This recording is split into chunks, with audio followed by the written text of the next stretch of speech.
السلام عليكم ورحمة الله تعالى وبركاته. متابعينا الكرام، متابعي قناة عالم الأسعار، يا رب تكونوا بخير وبصحة جيدة. ما تنسوش تشتركوا في القناة وتفعلوا زر الجرس. عاجل الحكومة استلام 5 مليارات دولار باقي الدفعة الأولى من صفقة رأس الحكمة. سعر الذهب يتراجع 80 جنيها للجرام مع بداية تعاملات الجمعة. السكر ب 12 جنيه ونصف.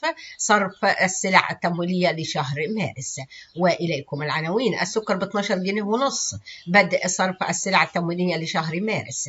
بدأت وزارة التموين والتجارة الداخلية صباح اليوم الجمعة صرف السلع الغذائية المدعمة لأصحاب البطاقات التموينية عن شهر مارس 2024. وتتيح الوزارة العديد من السلع على بطاقات التموين تتضمن كل السلع الأساسية لصرفها ضمن مقررات التموين من خلال 40,000 منفذ بقالي التمويل منافذ المجمعات الاستهلاكية فروع مشروع جمعيتي على مستوى الجمهورية دون زيادة في الأسعار، حيث يتم صرف السكر بقيمة 12 جنيه ونص للكيلو. ونتابع. سعر الذهب يتراجع 80 جنيها للجرام مع بداية تعاملات الجمعة. تراجع سعر الذهب اليوم الجمعة في مصر مع بداية التعاملات، وانخفض سعر الجرام 80 جنيه مقارنة مع أسعاره أمس. وكان سعر الجرام تراجع خلال اليومين الماضيين مع انخفاض سعر الدولار في السوق الموازي بعد توقيع دخول أموال من اتفاق مشروع رأس الحكمة البنك المركزي.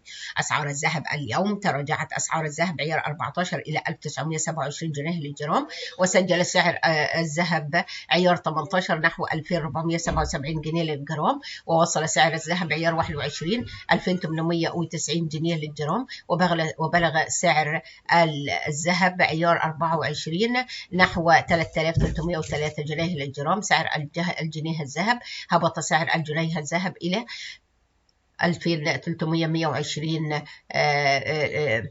نيها، وقد يختلف السعر من تاجر لآخر، ويساوي هذا السعر قيمة الذهب في الجنيه. قبل ما ننهي الفيديو ما تنسوش تشتركوا في القناة وتفعلوا زر الجرس، والسلام عليكم ورحمة الله تعالى وبركاته.